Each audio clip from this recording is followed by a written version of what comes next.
Assalamualaikum, hai semuanya, kita bertemu lagi macam biasa di video reaction saya pada hari ini guys. Oke, apa kabar semuanya? Semoga sehat-sehat selalu. Nah, kali ini saya mau tengok video pembahasan tentang ini ya. Air laut Indonesia diincar, punya kandungan rahasia sampai diimpor Korea Selatan. Air laut Indonesia memang kaya lah kan, Indonesia memang sangat kaya dengan sumber alamnya gitu, yang memiliki kandungan-kandungan yang sangat bermanfaat gitu ya. So, jangan lama-lama lagi, mari kita sama-sama tengok video ini. Let's go. Coba deh bayangin kamu lagi di pantai lihat ombak, anginnya sejuk, airnya bening, pasirnya putih. Nah sekarang bayangin air laut yang kamu lihat itu ternyata diekspor ke Rusia buat kosmetik. Yap, air laut yang asin itu. Dan tunggu dulu, itu baru permukaannya aja. Pertanyaan sekarang, kenapa sih negara lain mau beli air laut dari Indonesia? Emangnya mereka nggak punya air laut sendiri?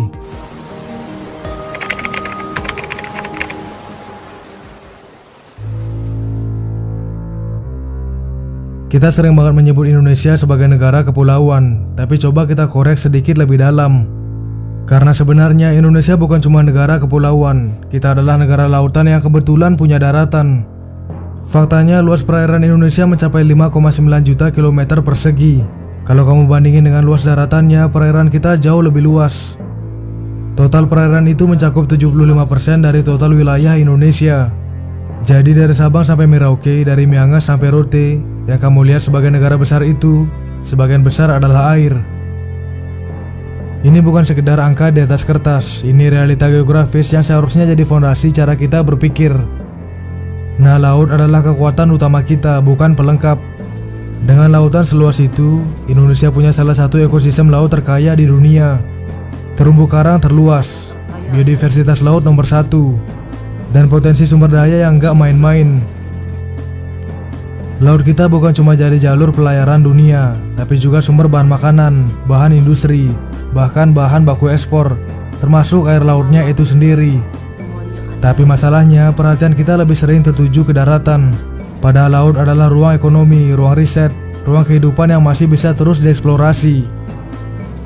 Selama ini kita cuma ambil sedikit dari yang seharusnya bisa kita manfaatkan. Nah, kalau kita bisa melihat 5,9 juta kilometer persegi ini bukan sebagai tantangan, tapi sebagai peluang, Indonesia bisa jauh melampaui negara lain dalam hal pengelolaan ekonomi maritim. Karena kalau 3/4 tubuh kita adalah air, dan 3/4 wilayah negara kita juga air, mungkin Tuhan lagi ngasih kode keras. Udah saatnya kita jadi bangsa yang benar-benar melihat laut, bukan cuma menghadap ke pantai pas matahari terbenam.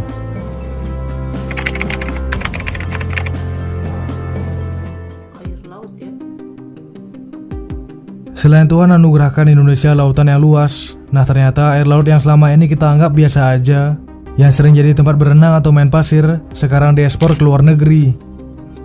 Yap, diekspor, gak cuma sekali dua kali tapi rutin, dan pembelinya bukan negara ecek-ecek.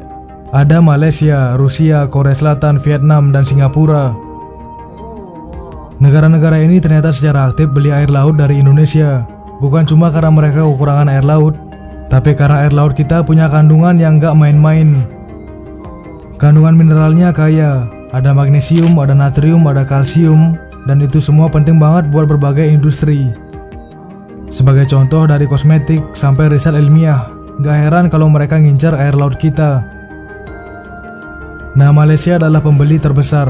Tahun 2023 aja mereka mengimpor sampai lebih dari 21 ton air laut dari kita. Nilainya lebih dari 19.000 dolar Amerika Serikat. Dan buat mereka air laut Indonesia penting banget buat industri aquaculture, budidaya ikan, udang, dan teman-temannya, serta buat produksi garam. Nah, kenapa beli dari kita? Ya karena secara geografis dekat, kualitas airnya juga bagus, dan kebutuhan industrinya tinggi. Kemudian Rusia ada di posisi kedua, negara yang terkenal dingin, lautnya aja suka beku. Ternyata impor air laut dari negara tropis kayak kita. Mereka beli 1,8 ton, nilai transaksinya lebih dari 5.000 dolar. Mereka pakai buat akuarium, buat riset bioteknologi, bahkan buat kosmetik alami. Mereka percaya kalau air laut dari Indonesia lebih murni dan cocok buat kebutuhan high-end kayak gini. Nah kemudian Korea Selatan juga nggak mau kalah. Mereka beli 2,75 ton air laut dari Indonesia senilai sekitar $2.000 lebih. Mungkin kelihatan kecil nilainya, tapi buat industri kecantikan dan spa di sana, air laut Indonesia itu bahan mewah. Digunakan buat produksi skincare premium dan perawatan spa. Jadi bisa jadi sheet mask yang kamu pakai di rumah itu bahan mineralnya berasal dari laut kita sendiri. Nah Vietnam juga masuk daftar. Mereka beli 1,6 ton air laut dengan nilai lebih dari $4.000. Air laut ini mereka gunakan untuk produksi garam berkualitas tinggi. Gak sembarangan garam ya, tapi yang premium, yang biasanya kita temui di restoran mahal atau produk makanan organik. Nah terakhir Singapura. Walaupun cuma beli 171 kg, tapi mereka bayar lebih dari $500 buat itu. Nah buat apa? Riset kelautan dan kebutuhan spesifik akuarium. Karena mereka tahu air laut Indonesia punya kualitas tinggi dan bisa dipakai buat eksperimen atau kebutuhan teknis tingkat tinggi. Nah kalau kamu pikir air laut cuma cairan asin doang, kamu salah. Air laut itu punya potensi yang besar.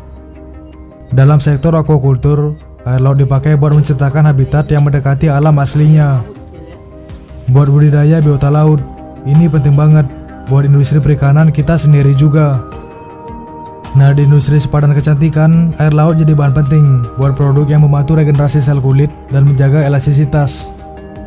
Kandungan mineralnya bisa bantu kulit jadi lebih sehat, dan ini udah jadi tren besar di negara-negara maju. Jadi kalau kamu pernah ngeliat ada produk yang bilang si mineral satu meren kolagen, bisa jadi itu dari air laut kita sendiri. Air laut juga dipakai dalam produksi garam, terutama garam premium, jadi bukan cuma asal asin. Nah garam dari air laut berkualitas punya harga yang tinggi di pasaran. Bisa dikonsumsi langsung, bisa juga buat industri makanan dan farmasi.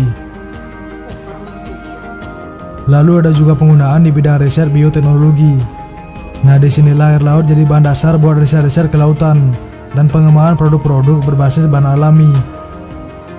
Negara kayak Rusia dan Korea Selatan bahkan pakai air laut Indonesia buat bangun ekosistem akuarium raksasa. Ini artinya kualitas air kita cukup tinggi untuk dijadikan standar internasional. Tapi jangan buru-buru senang dulu, karena semua ini datang dengan tantangan.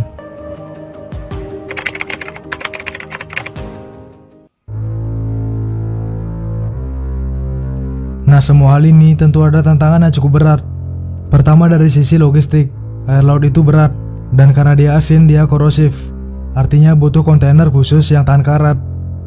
Harus dijaga sedemikian rupa supaya mineralnya tetap stabil selama perjalanan jauh. Gagal sedikit aja bisa rusak kandungannya dan langsung turun nilai jualnya. Kedua, regulasi lingkungan. Negara-negara tujuan punya aturan ketat soal eksploitasi sumber daya alam. Gak bisa asal ambil air laut dari sembarang tempat.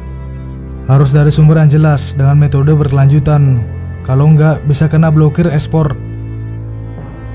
Jadi pelaku industri harus inovatif.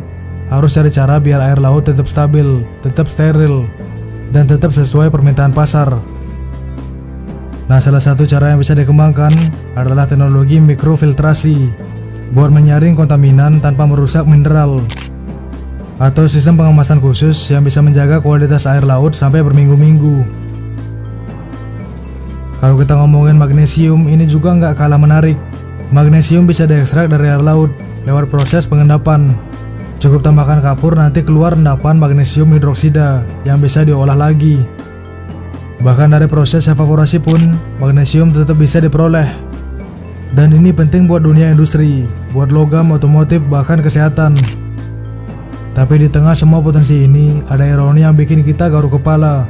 Indonesia masih impor garam, padahal laut kita luas banget. Masih ada masalah di produksi lokal, keterbatasan teknologi, kurangnya tenaga kerja ahli, dan kebijakan yang belum maksimal. Padahal kalau dimaksimalkan, ini bisa jadi sumber devisa besar buat negara. Air laut bisa jadi jalan buat menciptakan lapangan kerja baru. Dari masyarakat pesisir sampai ke pelaku industri teknologi. Bayangin, berapa banyak orang yang bisa terlibat dari proses pengambilan, pengemasan, sampai distribusi air laut. Dan ini bisa meningkatkan taraf hidup mereka.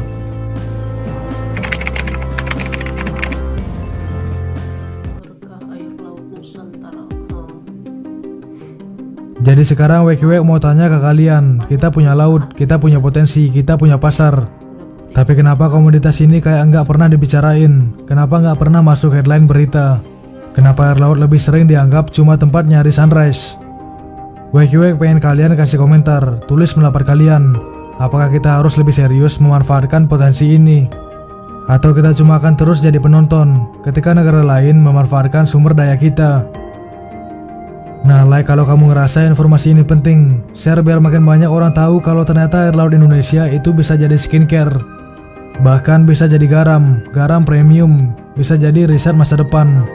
Dan subscribe biar kita bisa bahas hal-hal lain yang kelihatannya sepele, tapi sebenarnya punya pengaruh gede banget. Karena kadang jawaban untuk masa depan bangsa datang dari tempat yang selama ini cuma kita pandang sebelah mata sebagai tempat liburan. Nah, sampai jumpa di video berikutnya. Jadi itu dia, memang betul lah tuh kan julukan Indonesia sebagai apa tuh, tanah dari surga gitu ya. Ada macam-macam gitu kekayaan sumber alamnya ini, baik yang ada di daratan maupun yang di lautan. Bahkan juga apa tuh, air lautnya saja itu pun memiliki kandungan yang sangat bagus gitu ya, kandungan mineral yang sangat bagus, yang sangat berkualiti lah gitu kan, air laut Indonesia. Bahkan juga ada yang import juga dari Indonesia gitu ya, air lautnya ini. Memang luar biasa lah kekayaan apa tuh sumber alam Indonesia ini, yang boleh dikatakan sangat-sangat melimpah gitu ya. Sebab itu memang Indonesia itu sangat berpotensi besar gitu kan, untuk menjadi negara yang lebih maju gitu ya. Kekayaan sumber alamnya saja pun sudah menjadi satu kekuatan besar gitu ya bagi Indonesia. Memang luar biasa kan. So, terima kasih banyak sebab kamu sudah menonton video ini. Jangan lupa untuk subscribe, like, komen, dan juga share ya. Kita bertemu lagi di video reaction saya yang seterusnya. Assalamualaikum.